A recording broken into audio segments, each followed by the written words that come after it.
नमस्कार मित्रों, आज हम जानेंगे अभाज्य संख्या के बारे में। कौन सी संख्या अभाज्य संख्या है और कौन सी अभाज्य नहीं है, इसके बारे में जानकारी प्राप्त करेंगे। तो इसके बारे में सर्वप्रथम जानकारी प्राप्त करने के बारे में बता दूं आपको कि जो भी संख्या हो, चाहे कोई सी भी संख्या ले लो, जैसे हम मान लें कि 37 ले रहे हैं, तो इससे जस्ट बड़ी ऐसी संख्या हमें ढूंढनी है जो पूर्ण वर्ग हो। तो 37 से अगर बड़ी पूर्ण वर्ग संख्या में देखें तो आता है 49। 49 पूर्ण वर्ग संख्या है और 49 किसका वर्ग है? 7 का वर्ग है। 7 का वर्ग है 49। तो इससे जितनी भी छोटी विषम संख्याएं हैं उनको हमें लेना है। जितनी विषम संख्याएं छोटी उन सब का इसमें भाग देना है और उनका भाग देके हम देखेंगे अगर उससे विभाजित हो रही है ये संख्या तो ये संख्या अभाज्य नहीं है, और अगर विभाजित नहीं हो रही है तो ये संख्या अभाज्य है। 7 से छोटी 5 का तो एक नियम यही है कि जिस संख्या के अंत में 5 या 0 आए वो संख्या 5 से विभाजित होगी। तो जिसमें 5 या 0 नहीं आ रहा है तो उस संख्या को हमें 5 से छोड़ ही देना। अगर 5 आ रहा है तो वो अभाज्य नहीं है, तो 5 को तो बिल्कुल छोड़ दें। जिस संख्या में अंत में 5 है उसे छोड़ दें। दूसरे में देखें तो 3 को लें, उससे छोटे विषम 3 का अगर इसे विभाजित करें तो 3 से ये विभाजित नहीं हो रही है क्योंकि 36 बार ही भाग जाता है। 3 का 12 बार जाता है 3 का भाग देने पर, तो ये विभाजित नहीं है 3 से भी। और 1 है उससे कोई मतलब नहीं। तो क्या होता है कि 37 है वो एक अभाज्य संख्या है। 2 एक ऐसी सम अभाज्य संख्या, एकमात्र सम अभाज्य संख्या 2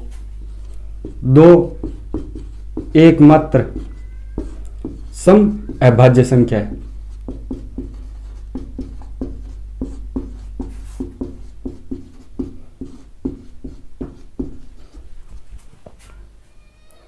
उसके अलावा बड़ी संख्या में लें, आगे कोई सी भी ले लें, जैसे 63 ले लो।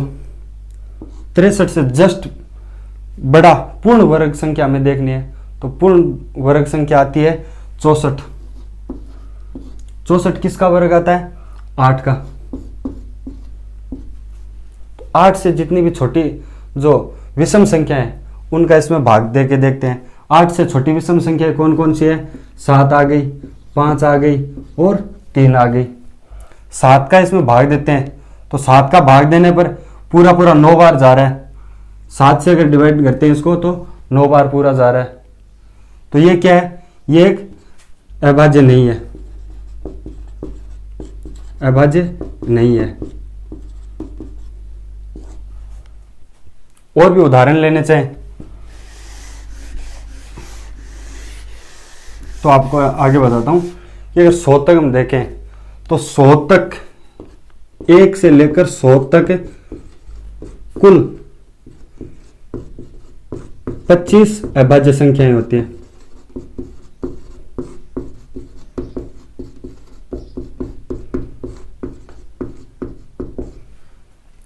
और 1 से 50 तक कुल 15।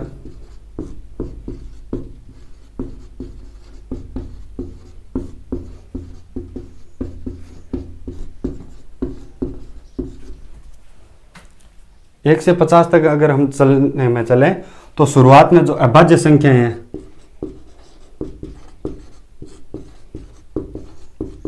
अभाज्य संख्या सर्वप्रथम आता है 2, 3, 5, 7, 11, उसके बाद 13, 17, 19, 23, 29, 31, 37, 41, 43 और 47। 50 तक ये 15 संख्याएं, टोटल 15 संख्याएं 50 से छोटी, 50 से कम जो अभाज्य संख्याओं में आती है। अगर बड़ी संख्याओं में हम लें कि बड़ी संख्या के बारे में अभाज्य संख्या है या नहीं, इसके बारे में कैसे पता चला है, तो बड़ी संख्या लें तो जैसे मान लो आप 343 ले लो। 343 से ऐसी जो बड़ा पूर्ण वर्ग संख्या है वो हमें लेनी है। तो इससे 343 से बड़ा रहता है 19 का, 363 सॉरी 361, और 361 किसका वर्ग है? 19 का, 19 का वर्ग। इससे नीचे जितनी भी जो छोटी विषम संख्या है उनके उसका इसमें भाग देते हैं। सबसे पहले कौन कौन सी विषम संख्या इससे नीचे? 17 हो गई, 15 आती है, 13, 11, 9, 7, 5, 3, ये विषम संख्या है। 17 का भाग देते हैं, 17 का भाग जाता 2 बार, 3 शेष बचते हैं, 17 का नहीं जा रहा है, 17 को काट दो। 15 का देते हैं, 15 का देख लो, अंत में 5 या 0 नहीं है, 15 का भी नहीं जाएगा। 13 का देते हैं, 13 का जाता है 2 बार, 13 तो 26 बचते हैं, 8, 3, 13 का भी नहीं जा रहा है इसमें। 11 का दें, 11 33, 13 नहीं जा रहा 11 का भी। 9 का देते हैं, 9 13 27, 27, 7 और 3 73, 73, 9 का भी नहीं जा रहा है। 7 का देते हैं, 7 चौक 28, 28 और 6 और 3, 7 28, 28, 6 3, 7 का देखो, 7 का इसमें जा रहा है। 7 से अगर डिवाइड करते हैं, 4 28 बचते हैं, 6 3 9 63, 49 बार भाग जाता है 7 का। तो ये क्या है? ये संख्या है अभाज्य नहीं है।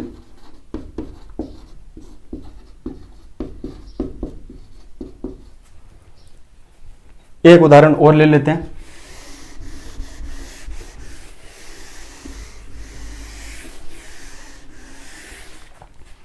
जैसे 547 लिया हमने, 547 से जस्ट बड़ा पूर्ण वर्ग है वो हमें देखना है।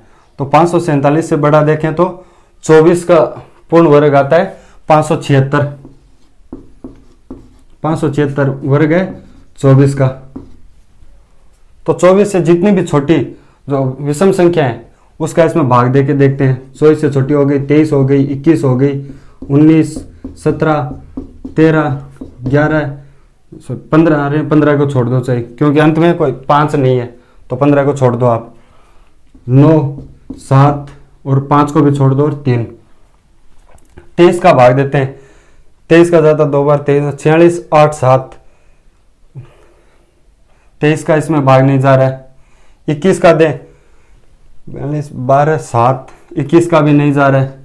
19 का दें, 30, 38, 16, 7, 167, 167, इसमें 19 का भी नहीं जा रहा है।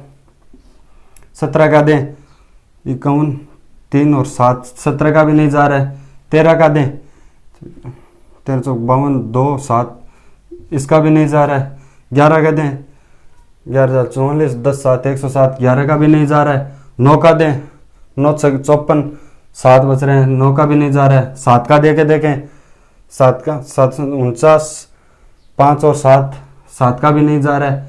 3 का एक नियम आता है 3 और 9 का, कि अगर सभी संख्याओं का योग 9 आता है या 9 आ रहा है या 9 के भागफल में आ रहा है, जितना भी 9 का जो गुणन है उसमें आ रहा है, तो उसमें 3 का और 9 का दोनों संख्याओं का भाग जाएगा।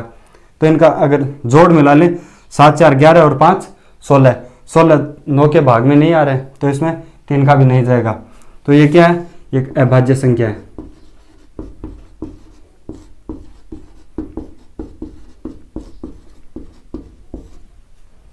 एक बार वापस रिपीट कर देता हूं आपको कि जो भी संख्या आ रही है उस अभाज्य संख्या का पता लगाने के लिए क्या करना है हमें, कि जो संख्या है उससे जस्ट तुरंत जो बड़ा पूर्ण वर्ग है उस संख्या को लेना है और उससे जितनी भी छोटी विषम संख्या हैं उन सब का उसमें भाग देकर देखना है। अगर उसमें भाग जा रहा है तो वो संख्या अभाज्य नहीं है, और भाग नहीं जा रहा है तो वो संख्या अभाज्य है। धन्यवाद।